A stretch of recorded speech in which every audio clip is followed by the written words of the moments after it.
Indonesia sekarang punya 125 produk indikasi geografis terdaftar. Mungkin pertanyaannya, emang buat apaan sih punya itu? Betul. Ini adalah proteksi kekayaan intelektual agar nama tersebut tidak disalahgunakan atau digunakan dengan sebenarnya palsu. Produk indikasi geografis itu untuk mendapatkannya harus dilihat dulu. Pertama, of course, letak geografisnya. Kedua, bagaimana mereka memproduksinya. Tradisinya gimana, budayanya gimana. Kemudian kita merasa kalau produk hasil tani yang bukan indikasi geografis berarti kualitasnya jelek. Bukan itu. Purwaceng. Apa itu? Pohon. Dia itu adalah pohon yang semuanya bisa digunakan. Dari daunnya, dari tangkainya. Tapi yang dipakai banyak itu adalah akarnya. Itu adalah untuk stamina. Yang di Jawa Timur dan di Jawa Barat punah, Rey. Vanila dari Minahasa itu memiliki kekuatan 4 kali lipat lebih hebat. Wow. Jadi dia bawa 2 atau 3 kiloan waktu itu untuk pameran ya. Kemudian datanglah seorang Prancis yang seorang ahli smeller ini. Ahli pencium. Dia ciumlah itu aroma vanila.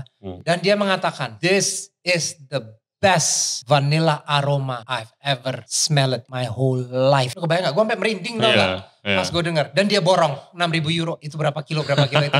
Diborong abis sama dia semuanya. Lo tuh DVD Emperor, lo memecah belah. Lo ini proteksi. Mindset lo jangan pakai apa-apa produk. Semuanya mesti yang impor. Segampang.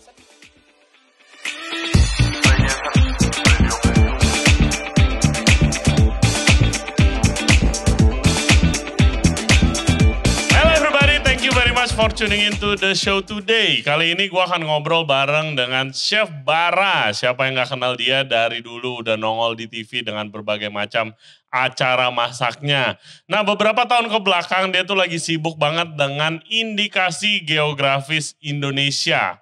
Apa itu?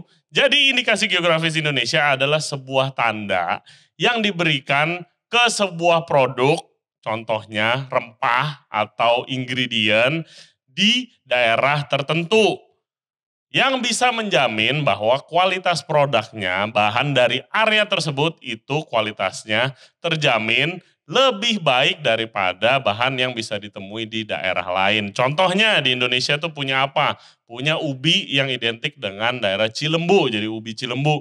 Juga lada putih muntok dari Bangka, dan juga yang udah terkenal mungkin kopi dari daerah Gayo, jadi kopi Gayo. Nah, conversationnya sangat menarik, jadi pastiin kalian nonton sampai habis. Seperti biasa jangan lupa subscribe di Ray Jensen Radio Podcast. Selain di YouTube, kita juga ada di Spotify, Apple Podcast, Google Podcast, dan juga Anchor App. Instagram kita, follow Ray Jensen Radio, dan juga follow TikTok kita, jangan lupa. And without further ado, please welcome Chef Bara. Enjoy the show. Okay guys, I'm a little bit nervous today, sedikit nervous dan juga excited karena Chef Bara lagi di sini. Thank you banget, Chef. Thank you banget udah nyediain Kenapa waktu. nervous ya? Kita kan udah lama banget. But I have to say, ini I have goosebumps literally itu, bulu gue berdiri. Jadi kan first time gue lihat lu tuh di acara gula-gula. Gue masih kecil banget tuh. Lu masih, ya. Wah, iya masih kecil banget. Itu hampir 20 tahun yang lalu soalnya, Ray. I have to say one thing. Kalau mungkin gak lihat Chef Bara di TV, mungkin gue gak jadi chef. Okay. I take that as a compliment. Oh, of course. So, pertama, thank you for everything that you have done. And pleasure. And especially you're doing great things sekarang with indikasi geografis. Yes, hopefully. Itu main topik kita kali ini. Tapi pertama, Chef, bagaimana ceritanya bisa mulai karir sebagai celebrity chef? Selebritinya bisa di drop nggak? Oke, sebagai chef yang di TV gitu. Ya, okay. Karena saya lihatnya di TV. Saya kayak, wah, itu yang membuat saya lihat kayak, wah, jadi chef keren juga ya, asik juga gitu. Karena waktu itu kan saya di itu acara TV itu chef-chef demo masak kayak Chef Bara, Bu Siska. Ya. Itu tuh disetel di dapur catering oma saya, di mana saya bantuin setiap hari gitu loh. Iya, jadi saya lihat, oke, ini lagi masak, terus kayak kalau udah terkenal bisa jadi kayak begitu nih gitu. Kalau saya lihat gitu. Awal mulanya gimana, Chef? Awal mulanya, jadi profesional, menganggap diri sebagai profesional dari tahun 1995 sebenarnya. Jadi karir dulu tuh malang melintang kemana-mana. Tidak ada background resmi sebagai seorang chef. Tetapi dulu sebenarnya sudah disiapkan mau jadi seorang diplomat. Karena kebetulan sering ditempatkan di luar, bapak bekerja di pemerintahan. Jadi biasanya kalau mau masuk Kementerian Luar Negeri, untuk anak-anak yang sudah pengalaman di luar negeri, biasa dapat prioritas. Oke. Sudah belajarnya itu, hubungan internasional, politik, dan diplomasi. Jadi mau jadi diplomat tadinya. Cita-citanya. Iya. Tapi kok gue lebih suka masak ya. Itu sebenarnya dimulai dari hobi. Itu juga karena waktu kecil tidak ada asisten rumah tangga. Tinggal di banyak negara. Semua harus kerjain sendiri. Iya. Jadi dimulai dengan ibu saya. Hanya kasih note tiap kali karena ya kalau istri orang pegawai pemerintah harus sibuk di kedutaan, Dharma Wanita dan sebagainya. Bar, masakan ada di kulkas tinggal dipanasin. Angetin sendiri. Angetin mulai terus nambah sendiri. Ntar gue tambahin sendiri tuh. Tambahin merica, tambahin lada, tambahin ini dan sebagainya. Iya. Lama-lama akhirnya, Mam boleh beliin ayam mentah nggak? Terus bawang dan sebagainya. Oh ya boleh, kenapa? Pengen coba masak sendiri. Okay. Kebetulan nenek gue adalah seorang Manado yang imigrasi ke negeri Belanda di tahun 50-an. Wow. Dan walaupun sudah berpuluh-puluh tahun di Belanda waktu itu, tetap masakannya Manado. Iya, lidah tetap. Lidah gak bisa dibohongin ya, gak bisa kan? Betul. Jadi gue sering nemenin, karena gue sempat tinggal di rumahnya dulu, karena kebetulan bapak dipindahin ke negara lain, jadi gue tetap tinggal di Belanda waktu itu. Jadi gue ikut bantuin, ngeliatin gitu kan, you know grandmothers are the best cooks. Yeah. Ya. Jadi gue liatin nenek gue masak, dia cemplung. Ya ini bikin domba rica-rica bar katanya. Oh oke, Oma, dah dari situ. Dan kebetulan kakek tiri yang orang Belanda itu adalah a master baker. Di Belanda dulu. So karena my kakek kandung udah meninggal udah lama. Nenek menikah dengan orang Belanda. Jadi dia itu master baker, jadi bikin roti ngulennya pakai tangan, tidak ada yang namanya mixer. Dan itu di dapur tua, rumahnya tuh rumah tua dari tahun abad 19, tahun 18 sekian. Yang dapurnya itu masih just a slab of concrete gitu cuma kayak beton gitu. Dan dia mengulen itu roti, raisin semuanya pakai tangan dan gue bantuin. The true artisanal, artisan brand. Dari situ terjadilah hobi, dari hobi terjadi passion, dari passion jadilah menentukan, this is what I want to do in life. Itu yang gue melakukan dalam hidup gue. Nah, abis itu apakah Chef pernah masuk kitchen dulu kerja? Atau langsung punya kesempatan masak demo masak? Gak pernah sama sekali. Jadi dulu belajarnya, ya kan tahun 80-an ya. Pertama dari buku-buku resep punya ibu. Kedua karena pengen belajar tapi enggak. Orang tadi mau jadi diplomat kan. Ya udah beli buku-buku bekasnya Le Cordon Bleu. Sekolah lo dulu. Beli kan itu kan ada yang step by step gimana cara memotong ayam, gimana cara mengefile ikan dan itu gue lakukan. Kan gak ada YouTube ya zaman dulu. Kalau sekarang gampang. Sekarang kan gampang. Semua orang tinggal menyebut dirinya chef aja karena nonton beberapa kali. Sorry. Jadi gue belajarnya tapi yang mungkin kalau lo pergi ke sekolah resmi lo bisa dalam 4 tahun lo dapet. Ya gue harus belajar ini dalam 30, 45 tahun, 40 tahun. Sampai gue ngerti semuanya. Wow. Nah dari situ otodidak mulai dari home cook. Yes. Kan jauh banget sampai masak di depan TV, dinontonin satu Indonesia. Jadi gue pertama kali itu, by the way gue mau sok banggain juga. Gue adalah salah satu pertama penjual tiramisu di Jakarta. Gue pertama kali bikin tiramisu tahun 1986. Waktu belum terkenal, waktu itu gue tinggal di Austria, di Wina. Ada temennya my mom, orang Italia. Bilang ini ada resep tiramisu. Pakai mascarpone, gue bikin dong. Tahun 86 is my first tiramisu. Sampai Jakarta mascarpone belum ada. Waktu mascarpone udah ada, dikasih tahu sama my friend Amalia Wiryono dari grupnya si Koi itu. Bilang, Bar mascarpone udah ada. Kalau lo bisa bikin tiramisu, lo masukin ke restoran-restoran gue. So mulainya di situ. Gue bikinlah tiramisu dan gue mau bangga dikit boleh ya? Boleh dong. Gue majalah wanita yang terkenal ya, cuman waktu itu cuma ada satu yang terkenal menyebut adalah one of the best tiramisu in Jakarta. Maksudnya gue bawa ya hari ini ya, karena the recipe is very authentic, nggak pakai macem-macem, no fancy hiasan. Tiramisu is actually just Bahkan biasa cuma ditaruh kalau di Italia saya lihat taruh Tupperware aja udah di kulkas tinggal nyendok gitu. So that is my kind of tiramisu. Nah dari situ akhirnya gue membuka satu usaha sendiri namanya Gula-Gula dan itu menjual dessert. Gue bikin profiterol, gue bikin tiramisu, gue bikin bakpao, gue bikin begitu dan gue supply ke restoran-restoran. Oke. Ya. Wow. Oh masuk ke TV ya? Lo mau nanya ya tadi? Gue lagi ngebayangin pada zaman itu aja. Iya. Terus habis itu? Habis itu gue pikir gini, oke. Chef tuh banyak banget, yang bekerja di industri ini banyak banget. Gue itu adalah tipe orang, quote unquote, males ngejar duit. Gue dalam hidup gue yang harus mengatakan, gue mau duit ngejar gue, tapi gimana ya caranya ya? Kayaknya harus jadi terkenal deh.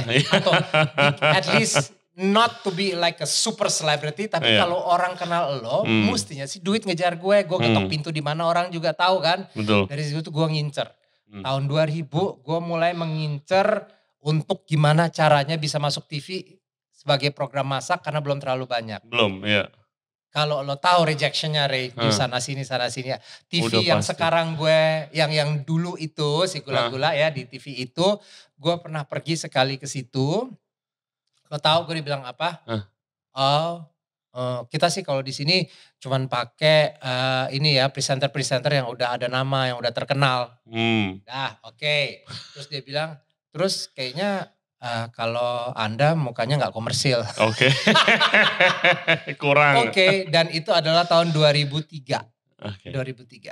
Oke. Wow. Dan gue sudah mulai, oh ya udah kayaknya gue nggak bisa ya, mungkin gue juga udah terlalu. Sempet down gak begitu? Sempet, karena gue merasa kan yang lain mulainya di umur 20, gue udah hampir 40 waktu itu. Terus kok ya gak sengaja ketemu dengan salah satu kreatif manajernya, tim kreatifnya dari si televisi tersebut. Oke. Ketemu, dia ngobrol, ini juga gara-gara sebuah interview di majalahnya PS Magazine, Plaza Senayan, keluaran majalah. Terus dia, yuk kita bikin a feature, kenapa gue ya? Enggak, gue pengen nulis aja tentang lo gitu loh. Tentang seorang chef yang gak pernah belajar chef dan sebagainya. Oke. Fotonya keren banget. Dan akhirnya dia minta meeting. Kita bikin pilot. And before you know it, dalam 2 minggu gue udah masuk TV. Nah. So it took me 5 years. So kalau orang pikir bahwa gue masuk dengan, lo dapat. Enggak. Perjuangan gue panjang banget dan berat. Ya apalagi di dunia yang ada makanannya sih, saya udah belajar nggak ada yang instan sih, susah. Karena mau di TV. Sekarang sih ya. Iya. Kesannya bisa instan, tapi if you wanna make it, itu nggak ada yang instan sih. In anything. Kayak misalnya gue belajar waktu itu biasalah di kitchen kan kayak, celebrity chef, gampang lah masak di TV gitu. Giliran gue dapet job, ya coba aja. Ya nggak bisa ngomong juga depan kamera. Gugup juga biasa liatin panci doang gitu kan. Ya itu dia. Jadi it's a skill and it's not an easy job juga kan. Tapi you obviously enjoy doing that kan. For a long time gitu kan. Walaupun sekarang akhirnya gue mengambil keputusan kayaknya gue udah cukup ya di dalam dunia masak entertainment. Iya. Gue perlu sesuatu dalam hidup gue. Gue mau lanjut lagi. Ya inilah. Nah makanya ketemu ini.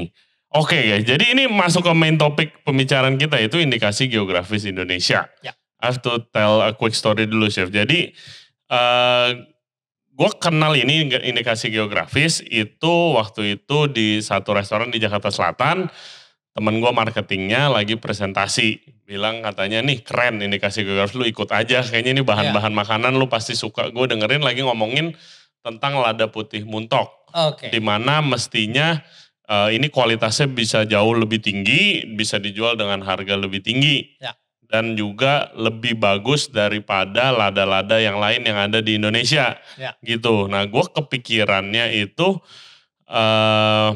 seperti kalau dulu gue tinggal di Prancis. Gitu loh. Kalau misalnya sparkling wine, champagne, itu kalau nggak dari kota Champagne nggak bisa dibilang champagne, cuma bisa dibilang sparkling wine.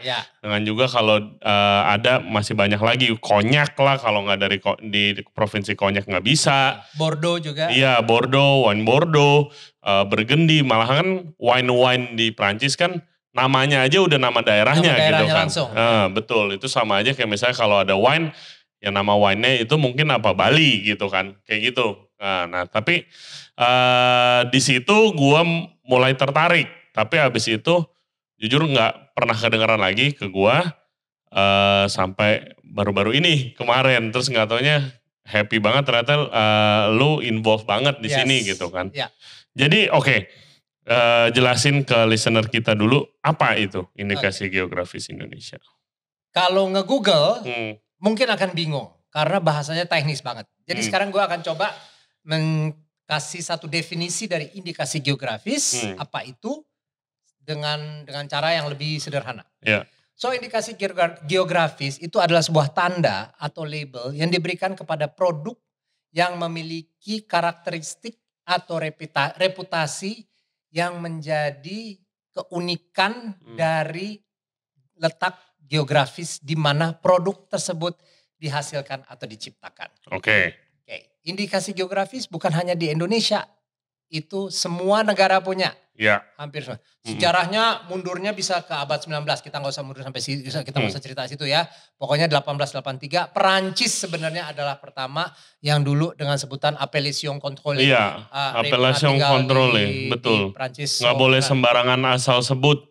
Kayak dan semuanya ada jenis sapi, nggak cuma wine doang, ada jenis sapi, ada keju ada apa banyak, semuanya. Kalau nggak dari daerah itu nggak bisa dibilang, nggak bisa. Contohnya yang paling terkenal mungkin Blue Cheese Roquefort, kalau nggak dari pegunungan Roquefort. Parmigiano Reggiano. Iya, Parmigiano Reggiano, Itali, Parma Ham, banyak banget gitu kan. Banyak, Itali itu ada 300 sekian. Indonesia sekarang punya 125 produk indikasi geografis terdaftar. Mungkin pertanyaannya, emang buat apaan sih punya itu? Betul. Ini adalah proteksi kekayaan intelektual agar nama tersebut tidak disalahgunakan atau digunakan dengan sebenarnya palsu. Oke. Itu sebenarnya. Ya. Nah, Indonesia seperti tadi gue bilang ada 125. Iya. Nah, produk ini bukan hanya produk agrikultur atau just produk pertanian aja. Yang gue pegang, dalam pegang meaning sebagai juru bicara, sebagai ambassador dari GI adalah memang produk agrikultur ini. Tapi ini bisa kerajinan tangan, mebel ukir Jepara. Ini taplak yang kita pakai sekarang ini adalah tenun Sika Flores. Oke, tenun Sika Flores. Tenun Sika Flores. Batik nitik Jogja, Pekalongan. Kemudian selain itu juga ada minyak nilam Aceh. Beras agrikultur ya. Iya. Itu juga. Berarti nyambung, sangat nyambung ke budaya juga ya? Sangat nyambung ke budaya. Jadi memang produk indikasi geografis itu untuk mendapatkannya harus dilihat dulu. Pertama of course letak geografisnya. Kedua adalah bagaimana mereka memproduksinya. Tradisinya gimana, budayanya gimana. Itu semuanya yang akhirnya yang menjadikan produk itu bisa memiliki sertifikat indikasi geografis. Nah mungkin supaya lebih gampang lagi prosesnya nih listener kita kasih contoh satu produk nih. Ini nih di depan produk kita nih. Si apa? Ini nih mungkin. Cinnamon. Kayu manis dari Kurinci. By the way Kurinci spellingnya KoeRintj pakai ejaan lama.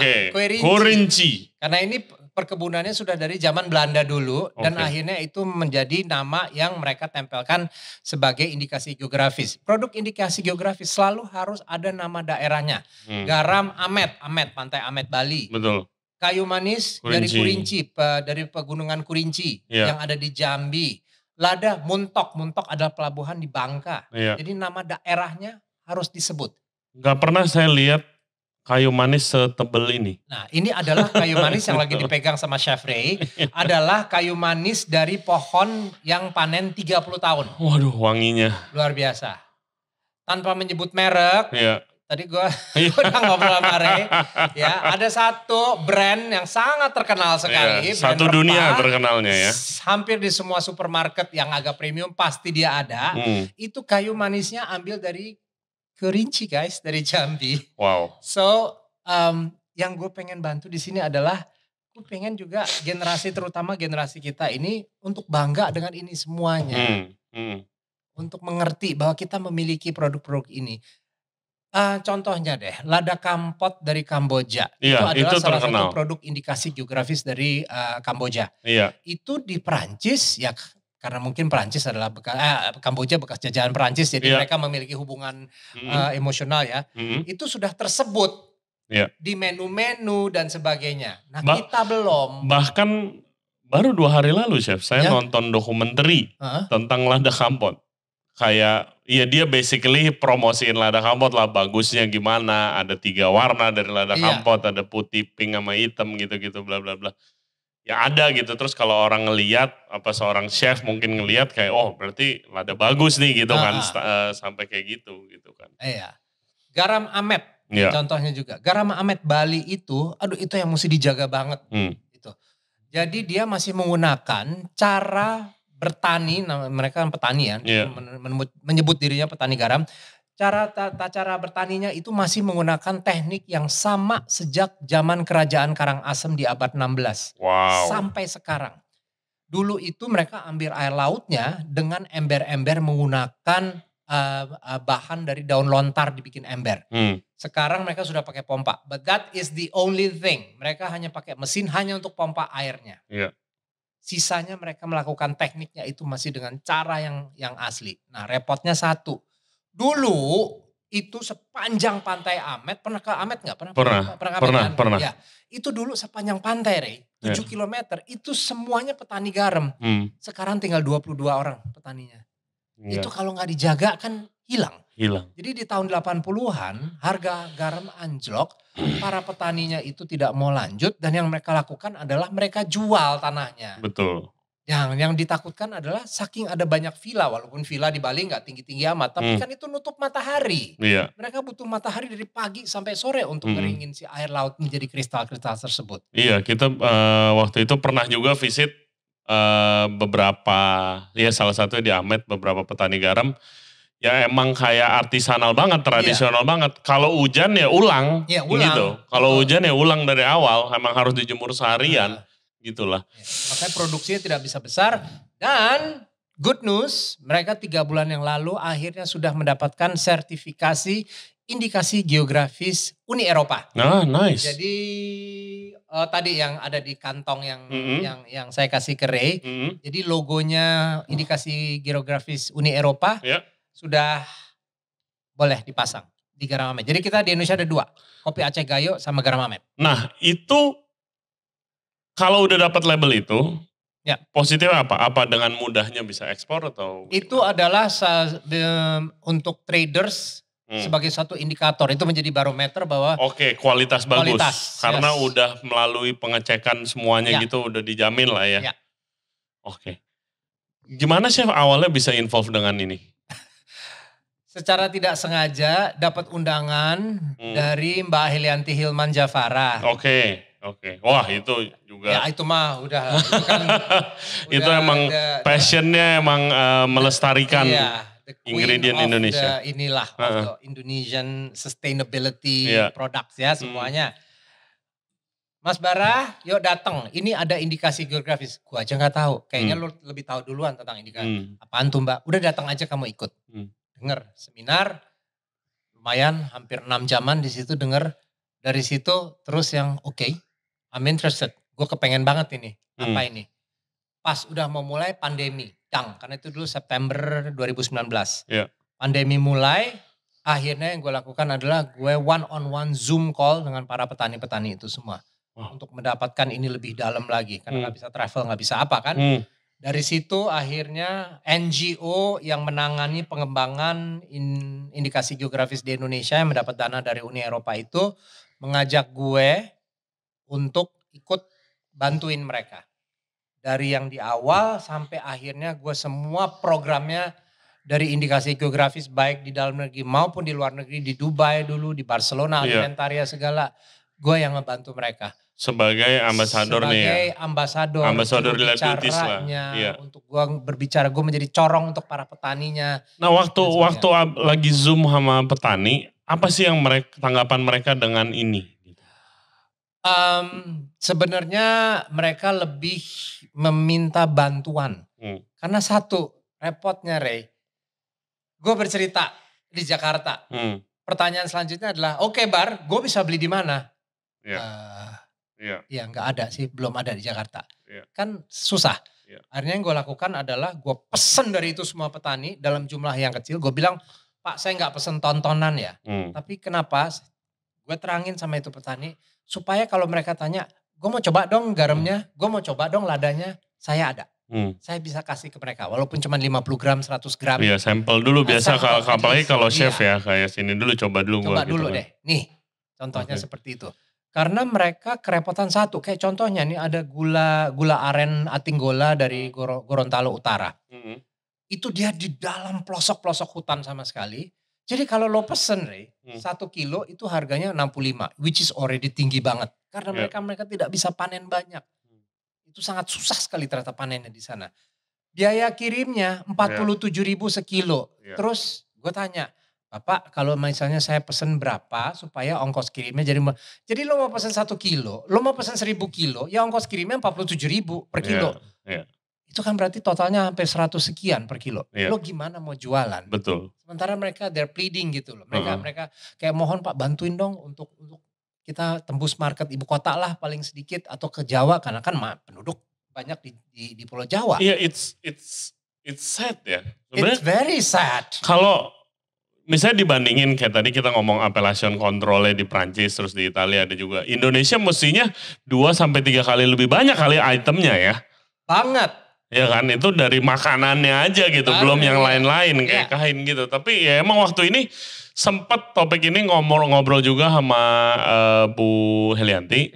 Juga dengan Chef Ragil gitu kan. Kalau Chef Ragil bilang kayak, Ray gue lebih gampang dapetin foie gras dari Prancis yang bagus daripada gue nyari gula aren yang kualitas tinggi. Dia bilang itu gila gak di Indonesia gitu. Kalau Bu Helianti ya dia cerita ya petani-petani ini banyak yang kayak ditekan sama tengkulak-tengkulak. Ya kan sampai akhirnya mereka ya udah gue ngapain pertahanin kualitas kalau harganya sama gitu kan. Dan bahkan ada beberapa item ya dengan bantuan Javara obviously yang di Afrika, di Eropa itu udah laku banget. Tapi di Indo masih susah banget jualannya. Gitu. It's mind blowing buat gue Chef.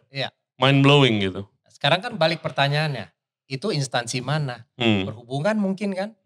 Yang bisa membantu. Dulu sih katanya sudah ada sistem diciptakan. Kayak pesawat kita Garuda. Biasanya itu balik dari Papua. Itu loadnya sedikit. Agak kurang. Gak terlalu banyak. Jadi terjadilah pembicaraan. Boleh enggak kita dikasih kuota. Supaya barang-barang Papua bisa kirim kayak biji pala Tomandin Fak-Fak, Papua Barat. Oh, saya sering dengar tuh biji pala dari Fak-Fak katanya bagus. It's here, it's somewhere here, ada di sini. Ini maize-nya nih? Itu maize-nya, iya. Iya, ini maize-nya nih. Tomandin itu nama areanya, saya. Tomandin nama areanya, ya. Itu juga susah banget untuk dia kirim ke sini. Sangat susah untuk dikirim ke sini. Iya. Jadi apa yang bisa dilakukan? Soalnya itu dia. Kalau misalnya yang paling bagus dari sini kan pasti kalau ya ada harga ada barang lah ya kalau kita tukang masak bilangnya gitu kan. Kalau yang masih bagus ya tapi kalau mahal banget gak masuk kos kan sama aja gitu kan. Itu challenge-nya kan. Itu challenge-nya dan kayaknya memang ini harus masuk dalam kategori artisanal memang.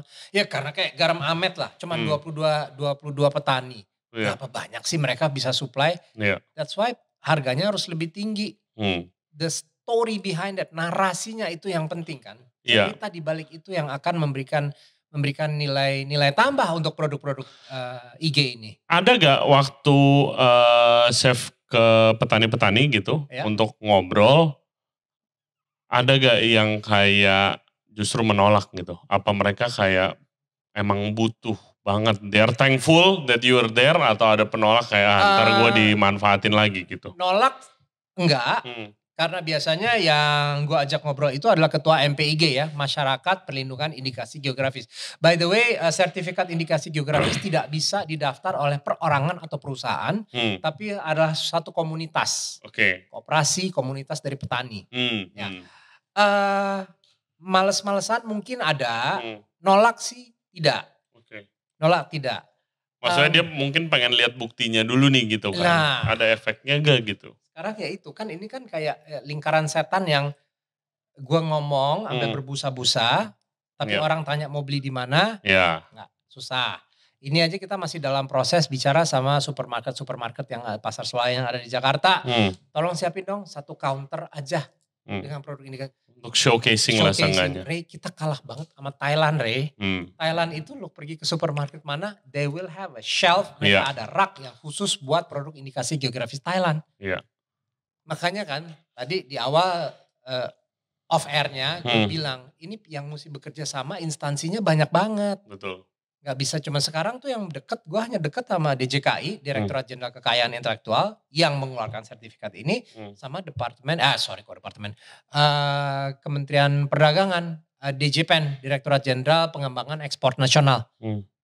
Mereka berdua sama dua instansi tersebut yang gue sangat dekat. Yang lain-lainnya perhubungan kan perlu untuk bagaimana supply chain-nya bisa diberesin dan sebagainya. Which itu a huge problem sih kalau di bidang makanan ya. Mulai kalau misalnya logistiknya itu mungkin karena Indonesia terlalu besar kali ya. Indonesia terlalu besar memang. Iya, terlalu banyak. Tapi kan ini banyak produk-produk bukan yang perishable. Maksudnya bukan yang bisa lama lah kan kering gitu segala macam. Kecuali memang kayak salak. Ngobrol sama petani salak Sibetan dia udah dapet, itu emang enak banget. Gue pribadi bukan pemakan salak, tapi gue makan itu salak Sibetan Bali, gue langsung berubah pikiran tentang salak. Salak apa Sibetan? Salak Sibetan. Sibetan. Itu ada di Bali Tengah di sana. Itu udah sampai duduk, gimana caranya bisa dikirim ke Jakarta ya Pak ya, ngomong sama si MPIG-nya, ketua MPIG-nya. Nah itu salak habis panen tuh 2-3 hari udah mulai menurun. Itu berarti kan teknologi tersebut kita butuhkan. We need siapa lah yang jago, siapa orang Jepang kali ya yang jago. Kita perlu teknologi gimana sih lo tanpa lo merubah, tanpa lo melakukan genetically modified, apa tuh ya GMO teknik, rubah DNA, struktur dan sebagainya. Pengawetan lo tuh bagaimana? Nah seperti lo bilang tadi, kalau misalnya dikirim mungkin mesti dikirim pakai mobil yang ada kulkasnya itu loh.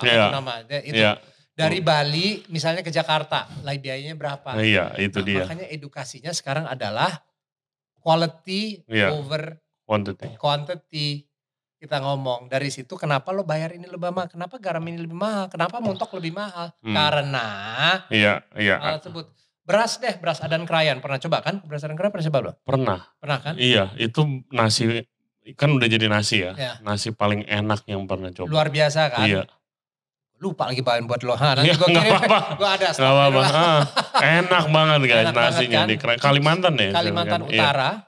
Itu adalah beras yang dihasilkan dari desa Adan, Pegunungan Krayan. Pengairannya itu dari sumber mata air Gunung Krayan. Pupuknya adalah dari kotoran dan urin si kerbau-kerbau yang membajak itu sawah. Sapi itu kerbau-kerbau makan rumput yang bersihnya luar biasa. Desa Adan itu kalau misalnya lo mau pergi ke sana, lo gak bisa lewat jalan darat, Rey. Lo harus mendarat di Tarakan, terus lo naik lagi pesawat kecil ke situ. Kalau lo bisa berhari-hari lo nyampe ke sana. Lebih dekat ke Malaysia. Nah, akhirnya disebutlah itu sebagai beras sultan. Iya, betul. Waktu itu sempat dengar cerita orang bilang ya kayak Indonesia di dadaku, Malaysia di kantongku. Kalau buat orang-orang yang itu, orang-orang yang petani-petani Adan Krayan itu. Karena yang berani beli ya orang kaya Malaysia orang gitu. Kaya Malaysia karena dia adalah supplier resmi dari Istana Sultan Brunei. Pak Sultan tidak mau makan beras kecuali beras Adan Krayan. Untung sudah tersertifikasi indikasi geografis. Ini juga satu. Banyak petani-petani yang gue ajak ngomong, nah, emang apa gunanya? Emang akan merubah penjualan dan sebagainya.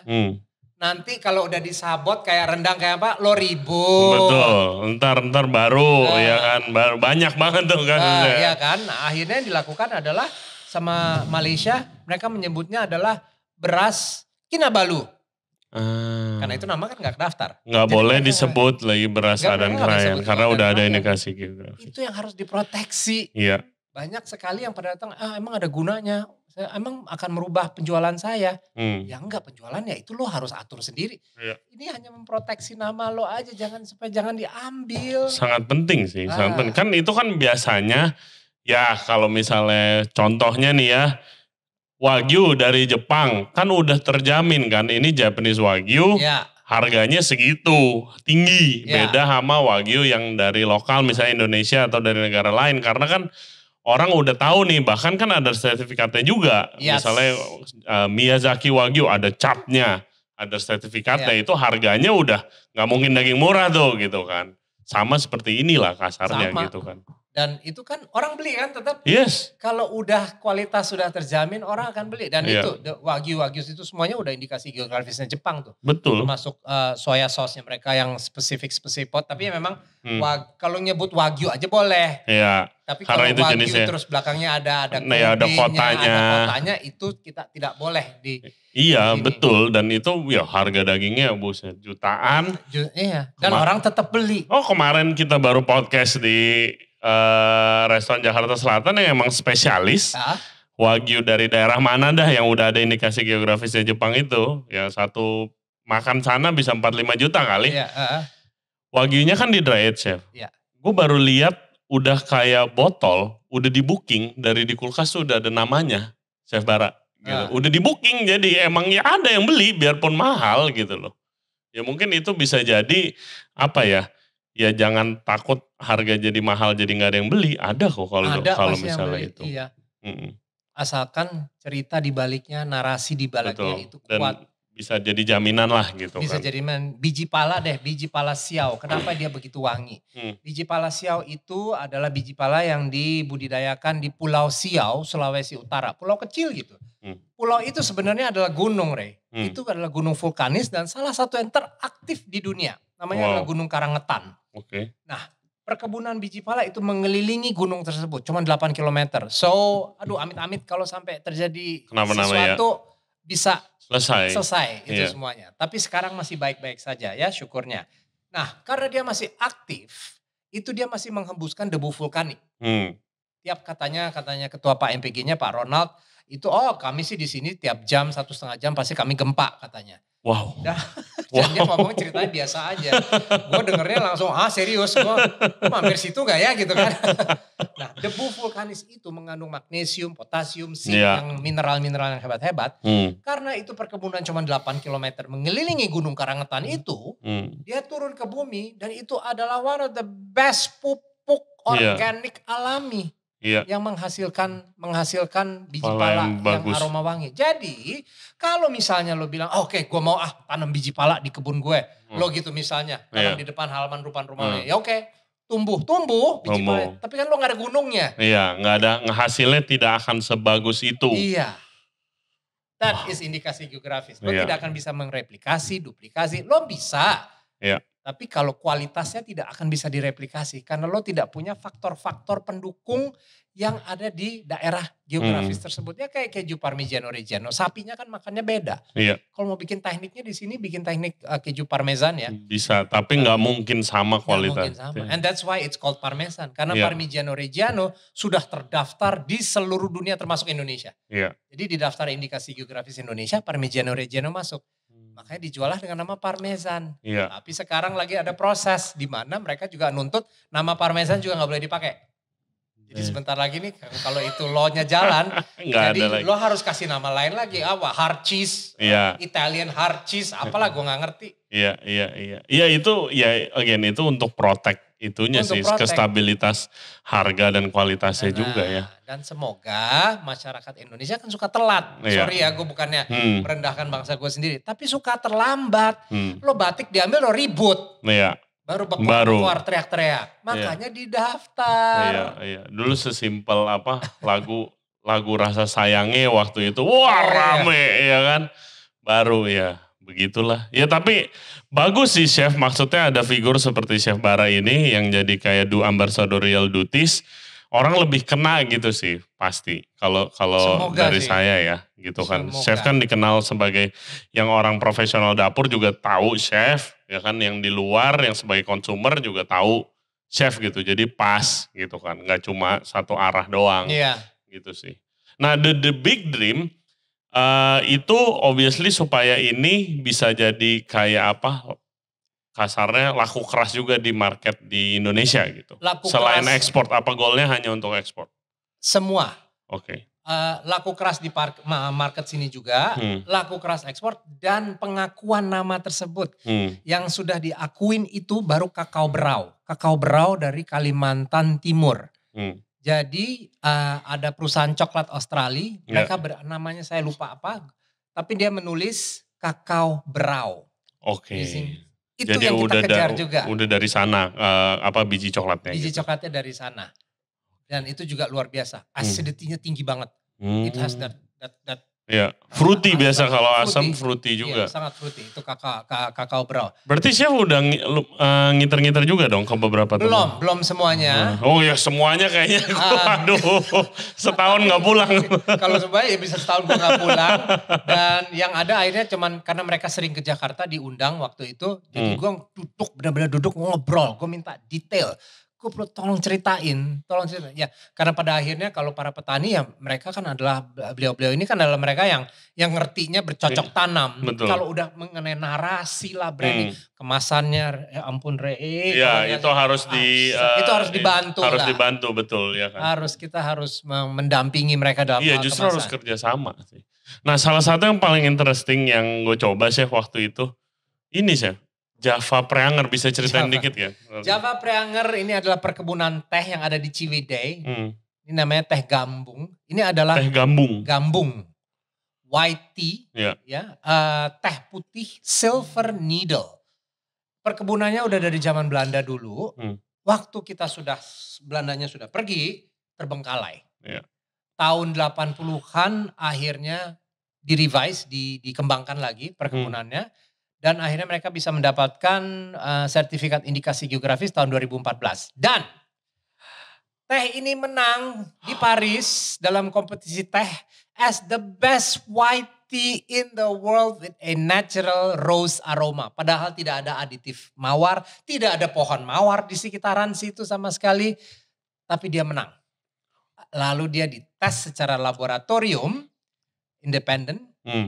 Dan 2 gram dari teh putih ini, white tea silver needle Java Preanger ini, lo seduh dengan 200 ml air. Antioksidannya itu setara dengan lo minum 12 gelas jeruk pres. Wow. Dan antioksidan. Wow. Makanya harganya mahal. Ya, gua akan bilang. Iya, betul. Lo dapat harganya ini memang mahal. Makanya cuma 2 gram aja. Dan 2 gram itu lo bisa seduh sampai 3 kali. Untuk benar-benar lo ekstrak antioksidannya secara maksimal. Bagaimana para panennya? Daun teh itu dia kan kayak ngegulung karpet. Betul, iya ngegulung. Jadi harus dipanen sebelum jam 5.30, sebelum matahari terbit. Karena kalau dia udah mulai kebuka dikit aja, like sepersekian ribu milimeter aja udah gak bisa dianggap sebagai. Jadi antara jam 4.30, 5.30 itu para pemetik tehnya ibu-ibu itu metik. Terus gue nanya dong, lah itu kan masih gelap, emang ibu-ibu pakai apa? Ya mereka udah pengalaman, cuman disentuh-sentuh aja pakai jari mereka tahu oh ini. Wow. Wah seru banget tuh. Seru banget. Dan sebagai ini aja deh, supaya ada insight-nya.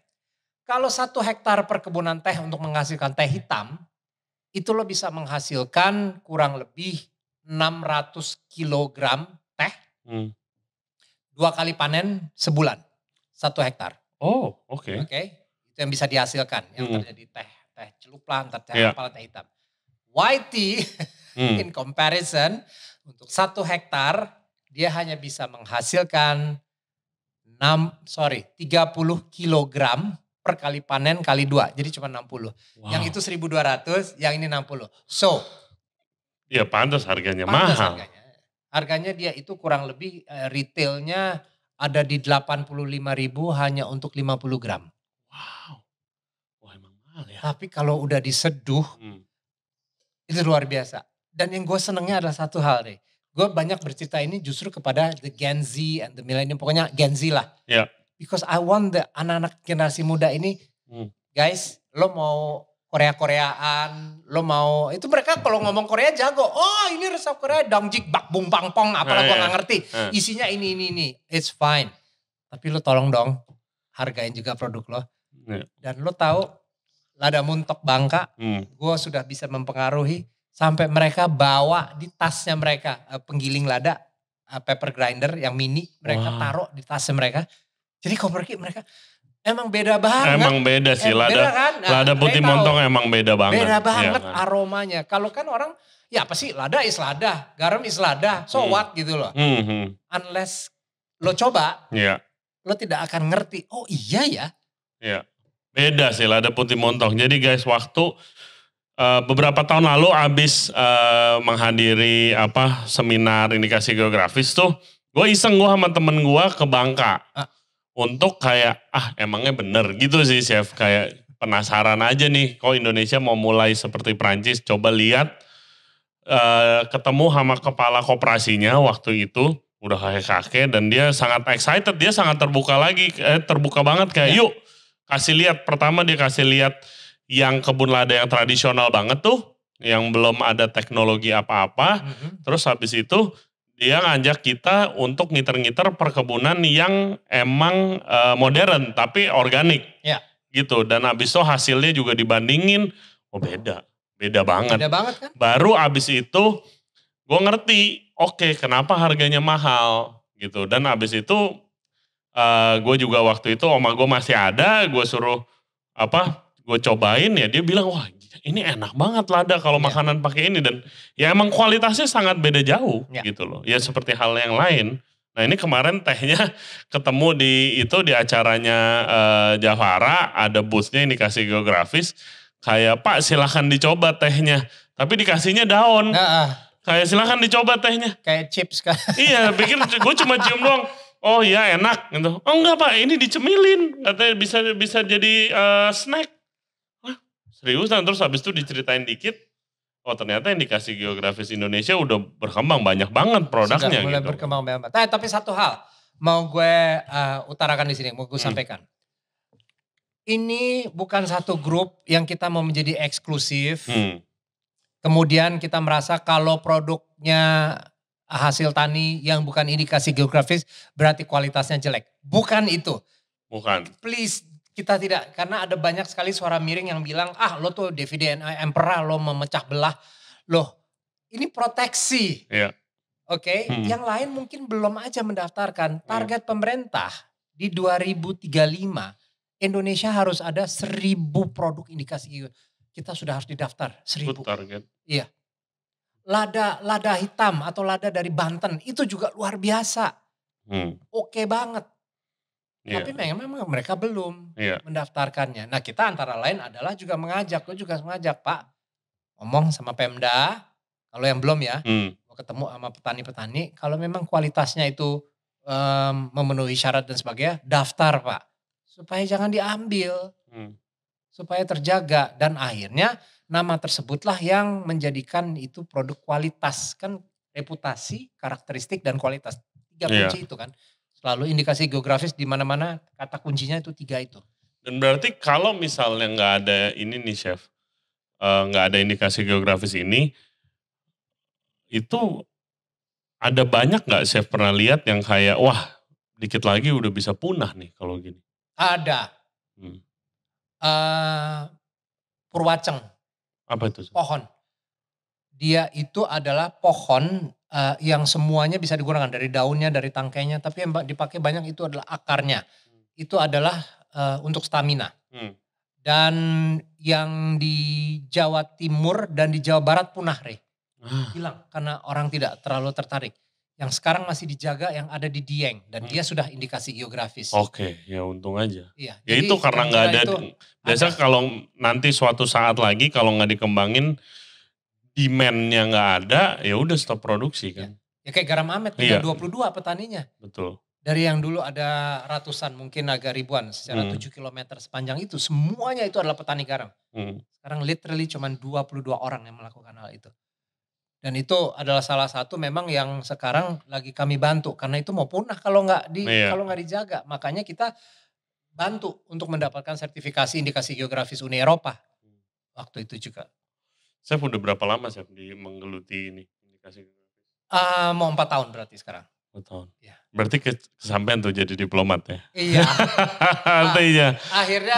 It comes full circle nih. Culinary diplomat akhirnya gue mendapatkan itu.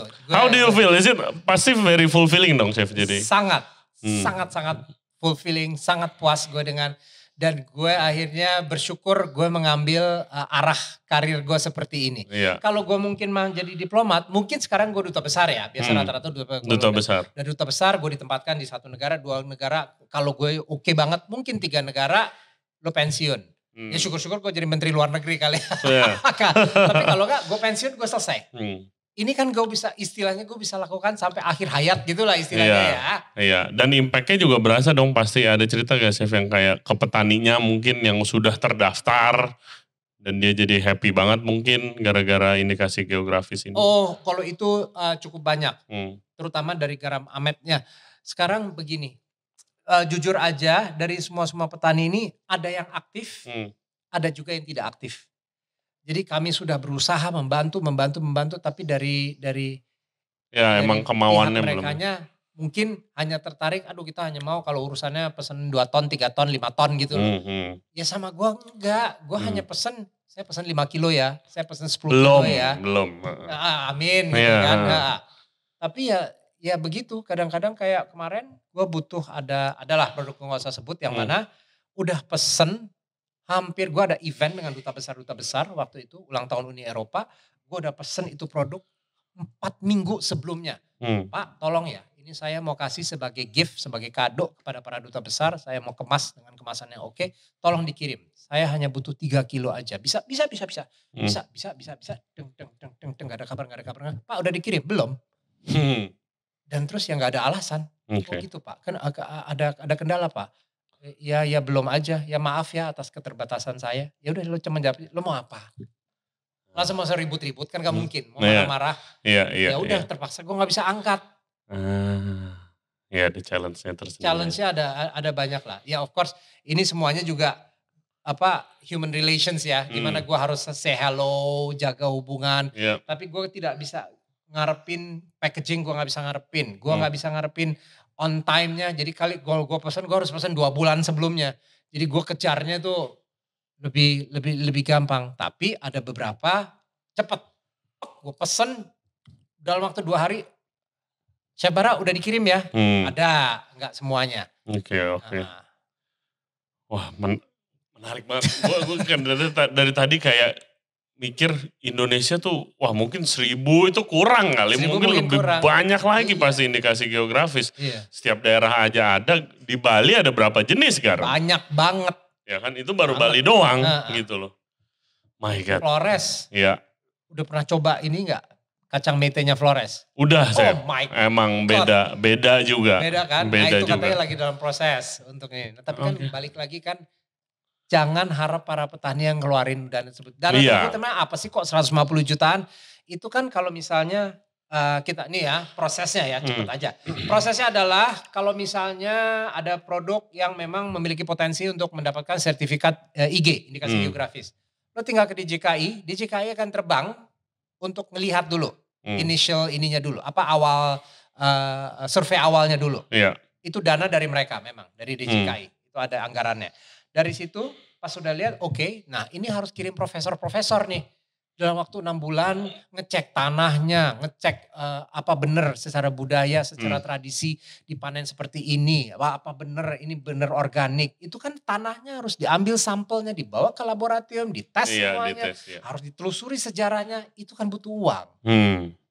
Sebenarnya biayanya itu dari situ sebenarnya yang tinggi. Makanya beban itu harus kepada Pemda setempat. Iya. Dan bisa bareng gitu. Jadi ya emang banyak sih Chef Department. Quite a challenge. Quite a challenge. Challenge-nya tuh gede banget. I'm sure you're the right man to do the job. Hopefully, with your help Ray. Karena gue membutuhkan pertolongan, bantuan dari semua chef. Baik muda, yang senior, yang siapa. Semuanya satu-satu gue datengin. Gue minta tolong. Saya pasti bantu sih Chef. Emang dari awal itu emang tertarik aja gitu sih. Dan karena saya udah nyoba juga beberapa item yang ya emang kualitasnya jauh lah gitu. Dan semua kan ada marketnya gitu kan ya. Yang seperti tadi saya bilang bukan berarti yang gak IG barang jelek. Enggak dong. Kan ada harganya juga. Ada yang ngambil juga gitu lah. Pasti ada. Chef, thank you banget buat ceritanya. Thank you for having me. We will help anything we can to spread the words about indikasi geografis Indonesia. Banyak atas nama para petani. Before we go nih Chef, ada beberapa pertanyaan dari listener Regency Radio buat Chef Bara. Ya. Langsung ya. Oke. Pertama dari Raisya AAP. Chef, kira-kira ada gak potensi rempah-rempah yang akan langka ke depannya? Banyak. Waduh. Banyak ya. Kalau ngomong rempah ya, rempah-rempah ya. Kalau tidak dijaga itu banyak. Baru kemarin ngobrol dengan seseorang yang lagi mau membudidayakan satu pohon yang mana daunnya itu adalah daun sebagai penyedap. Sebagai pengganti MSG. Iya. Daun-daun MSG. Iya, daun-daun MSG itu. Dia bilang itu dia lagi mau mencoba membudidayakan karena di daerah di mana dia mau dia ketemukan pohon itu udah mulai langka karena orang nggak pakai. Karena orang mau praktis pakai yang dari kantong kan. Betul. Udah instan. Iya. Kalau nggak salah saya pernah coba, unik banget sih. Emang kayak pakai MSG. Kalau kan? dicelupin daun itu emang udah pakai MSG gitu. Oke, itu salah satunya doang ya. Oke, Jeffrey_CT. Apakah manfaat komunitas lintas F&B Chef dengan para chef, sommelier, experti, barista, bartender dan lain sebagainya? Manfaat. Manfaatnya banyak banget. Apalagi kalau kerjaan gue ya harus. Dan gue kan tidak terbatas kepada para chef. Even sommelier gue juga harus berbicara kepada mereka. Yes. Even apa itu yang barista. Ya kan. Dari 125 indikasi geografis ini 42 didominasi kopi. Kopi Indonesia itu hampir semuanya sudah bersertifikat indikasi. Ada 42 kopi kita. Baik itu Arabica, Liberica maupun Robusta. Wow. Ya. Wow. Dan by the way, gue hanya pengen ngomong ini. Guys, kalau kalian yang suka beli di minuman itu tuh yang sangat terkenal sekali lah pokoknya ya, yang you're very proud to bring that cup yang ada logo tersebut. Kopi itu dari negeri seberang sana. Dari blendnya mereka 7 itu dari Indonesia dan 7-7-nya dikasih geografis. Wow. So yang lo lakukan adalah lo beli kopi di mana bijinya datang dari negara kita yang tercinta ini, dikirim ke sana karena yang dikirim biasanya green beans ya. Di roast. Mereka roasting punya prosesnya sendiri. Beans itu dikirim lagi ke sini dan lo beli dengan harga premium. Oke? Oh my God. But I like that coffee juga sih. Iya, betul. Karena roastingnya mereka jago. Iya. Dan itu teknologi yang kita gue bukannya mau menghina barista, tapi memang teknologi roasting orang Itali, orang Austria, itu kadang-kadang bingung loh. Iya.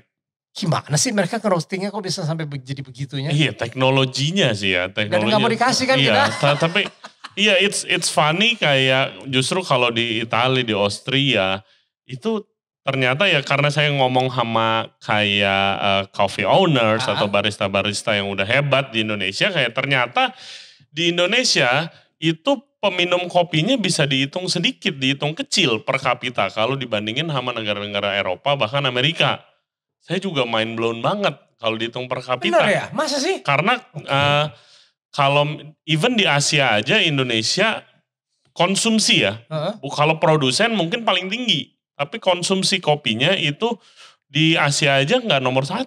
Masih kalah sama Vietnam dengan Vietnamese coffee. Emang orang tuh seharian ngopi. Kalau di Prancis, makan sehari 3 kali. Habis makan pasti minum espresso. Kalau di US, orang kopi nggak duduk di kafe kita meeting atau laptopan. Orang jalan sambil minum kopi gitu loh. Di Italia apalagi dengan cappuccino dan segala macamnya. Nah ya mungkin karena itu tuh kenapa teknologi produksi kopi mereka lebih advance gitu sih. Tapi it's changing, Indonesia is growing kan. Dengan brand-brand yang banyak bermunculan nih, brand lokal itu sangat ngebantu untuk menaikkan itu. Soalnya katanya kalau di Indo rata-rata orang minum sekali sehari gitu. Dimana di luar bisa 3 kali gitu. Kayak gue sih, gue minum sekali sehari. Memang iya, saya juga gak pernah lebih dari sekali gitu. Karena banyak image yang kayak ntar gak bisa tidur. Atau ntar apa giginya hitam lah apa, banyak stigma-stigma itu kan. Saya juga mind blown banget begitu denger, seriusan terus dibuka datanya. Padahal kopi kita malahan diminum sama yang di sono gitu kan. Ya seperti itu. Lanjut Chef ya. Dari dessertweek.id. Halo Mas Bara. Halo. How can Indonesia Spice Power bring revolution to local baker atau pastry works dan create a uniqueness dengan rempah-rempah? Simple. Mindset lo jangan pakai apa-apa produk semuanya jangan impor. Seperti yang tadi gue bilang, kayu manis. Orang kan pasti pikir, oh ini kayu manis dari brand yang sangat terkenal ini. Iya, dari mana nggak tahu. Gue harus pakai itu. Sementara dia ngambilnya dari kita, dari Jambi. Iya. You have to change the mindset. Gue tuh sering banget ngeliat gitu loh. Karena gue sekarang ini juga antara lain gue jadi banyak kurator untuk UMKM ya di Indonesia, di bawah Bank Indonesia. Sekarang gue lagi masuk di Dewan Ikra sebagai kurator untuk kuliner. Itu gue sempat ngeliat bahwa soalnya kalau pakai yang ini dari luar negeri lebih oke jadinya. Masa sih gitu loh. Lo mungkin belum dapet aja yang dari Indonesia. Iya karena ada brandnya itu sih. Iya. Dan itu semua ya harus dibantu sama, ini pekerjaan yang gue tidak bisa lakukan sendiri Rey. Untuk merevolusinasikan apalah itu kata. Untuk supaya ini masuk ke rempah-rempah baking di Indonesia. Gue yakin masih banyak sekali orang-orang tuh masih nyarinya kayu manis dari mana? Dari Sri Lanka mungkin, dari Ceylon. Iya, mereka yang udah terkenal banget kan. Terkenal banget. Padahal mereka itu sebenarnya terkenal untuk health benefitnya. Wanginya enggak. Kita kebalik. Kita health benefitnya tidak se-strong dari situ. Ceylon. Tapi wanginya kan lo udah cium sendiri tadi. Mungkin Chef harus ceritain ke listener yang soal vanilla tadi yang lo ceritain ke gua di awal. Vanilla, yes. Awal itu. Jadi waktu tahun 2022, which is last year, gue juga harus bawa produk indikasi geografis ke pameran Alimentaria. Itu adalah pameran makanan terbesar, salah satu terbesar di Eropa, di Barcelona. Itu 2 tahun sekali. Ya, jadi salah satu yang ikut di bawah Kementerian Perdagangan adalah vanilla dari Minahasa, Sulawesi Utara. Jadi dia kebetulan keluarganya punya perkebunan situ, dia mau ngembangin. Dia sendiri sebenarnya tinggalnya sekarang udah di Eropa. Dan dia melakukan tes lab di Swiss, di Zurich. Di mana akhirnya hasilnya adalah vanilla kita itu 4 kali lebih superior dibanding vanilla Madagaskar. Of the best grade. Jadi yang grade terhebatnya Madagaskar. Iya, terkenal ya Madagaskar tuh vanilla Madagaskar udah paling mahal karena paling bagus gitu, terkenalnya gitu. Yes. Vanilla dari Minahasa itu memiliki kekuatan 4 kali lipat lebih hebat. Wow. Jadi dia bawanya gak banyak, mungkin cuma 2 atau 3 kiloan waktu itu untuk pameran ya. Kemudian datanglah seorang Prancis yang seorang ahli smeller ini, ahli pencium. Ahli pencium. Yang nanti dia bisa nentukan, oh ini cium, ini bisa buat minyak wangi, ini bisa buat biasanya kerja sama kerjanya buat perusahaan parfum. Perusahaan parfum gitu yang di kan. Perancis. Mampir dia di situ, dia cium lah itu aroma vanilla. Ini bapak-bapak udah berumur karena dia udah pengalaman banget, saya lupa namanya. Dan dia mengatakan, this is the best vanilla aroma I've ever smelled in my whole life. Lu kebayang gak? Gue sampai merinding tau gak? Pas gue denger. Dan dia borong 6.000 euro. Itu berapa kilo itu. Diborong abis sama dia semuanya. Potensinya ada Rey. Tapi ya sekarang itu yang kita tuh mesti bergandengan. Pemerintah, instansi pemerintah. Kita chef-chef, masyarakat, generasi muda. Lu jangan hanya hore-hore di TikTok hanya dengan Korea-Korea lu itu aja. Gak apa-apa, gue gak ada masalah. Dengan lo bisa mengurai bahan-bahan Korea dengan luar biasa. Dan yang lo urai itu adalah bahan-bahan Korea yang indikasi geografis. Iya, segala betul. Gochujang segala itu masuk ke indikasi geografis Korea. Ya lo angkat yang kita punya juga dong. Iya, betul. Ya changing kan ini is about perception kan Chef ya. Biasa masih dibilang kayak kalau bukan rempah doang tapi makanan Indonesia kalau mahal itu banyak yang ngomongin gitu loh. Kenapa ya? Iya, biarpun restoran-restoran Indonesia yang mahal mah sukses-sukses aja sebenarnya gitu kan. Ya jadi changing a perception needs time and needs a lot of education gitu kan. Ya semoga nanti dengan adanya Chef Bara bisa nyampainya lebih cepat lah Chef gitu. Apa-apa kan sekarang cocok banget nih soalnya apa-apa sekarang kan harus ada cerita di belakangnya kan. Betul. Biar lebih menarik narasinya, gitu kan. Yes, betul sih Chef. Chef ini pertanyaan terakhir Chef. Ya. Ini dari Ignacio JW. Chef Bara, apa yang menginspirasi Chef Bara untuk membuat novel catatan dari balik dapur tukang masak? Novel yang membuat saya suka masak dan turun ke industri kuliner. Wow. Kayak gue loh Ignacio, gara-gara lihat Chef Bara. Komplimen, terima kasih banyak Ignacio. Jadi nggak tahu dulu nih yang tinggal di Jakarta ya, zaman dulu waktu kita belum terlalu banyak bisa ada akses di internet, ada majalah gratisan namanya Area. Bukan zaman gue tuh. Dulu free magazines banyak soalnya. Everybody is doing free magazines dulu. Masih belum bentuk elektronik. Dan mereka minta gue, karena gue kan dulu latar belakang gue adalah penulis. Gue kan wartawan dulu. Ya, gue dulu ada wartawan, jadi memang gue ngerti menulis. Mereka kasih gue satu kolom. Tiap sebulan 2 kali di majalah Area tersebut. Satu kolom menulis tentang anything. Anything. It doesn't have to be food. Nah dari situ gue tulislah apa yang kehidupan gue sehari-hari. Tapi terus gue sambung di belakangnya pasti ada resep. Dari situ. Jadi sebenarnya itu adalah kumpulan dari artikel-artikel di majalah Area yang gue ada di situ selama 4 tahun. Isi kolomnya selama 4 tahun. Again, see Chef, how many people, berapa banyak orang yang you inspire all this year kan? Thank you so much. I feel honored sih. Thank you so much. Kalau gue bisa menginspirasi. Tapi sekarang gue mau mencoba menginspirasi masyarakat dengan indikasi geografis. Jadi kita juga bisa bantu para petani-petani Indonesia kita ini. Yes. Amin Chef, thank you banget untuk waktunya, untuk ceritanya. Gila gue bangga banget sih. I will never think waktu gue nonton acara lu tuh di TV dulu waktu gue masih kecil kita bisa duduk sini cerita tentang awesome ingredients dari Indonesia. Thank you banget Chef. Terima kasih Ray for having me, terima kasih. Semoga sukses ke depannya. Dan kalau misalnya ada acara atau perlu bantuan dari Regency Radio selalu siap Chef. Pastinya, I'll keep that in mind. Terima kasih banyak. And thank you ya guys buat yang udah dengerin dan yang udah nonton podcast kita nih sama Chef Bara. Follow Instagramnya di Bara Supercook. Mungkin kalau misalnya ada potensi kolaborasi soal indikasi geografis bisa ke sana. Hubungin langsung aja. Yes, bisa mulai ngobrol-ngobrol sama Chef Bara dan jangan lupa support Ingredients Indonesia. Seperti biasa jangan lupa subscribe di Regency Radio di YouTube, Spotify, Apple Podcast, Google Podcast, Anchor App. Instagram kita follow di Regency Radio dan juga ada di TikTok. And as always, stay safe, stay healthy. We'll see you next time. Bye.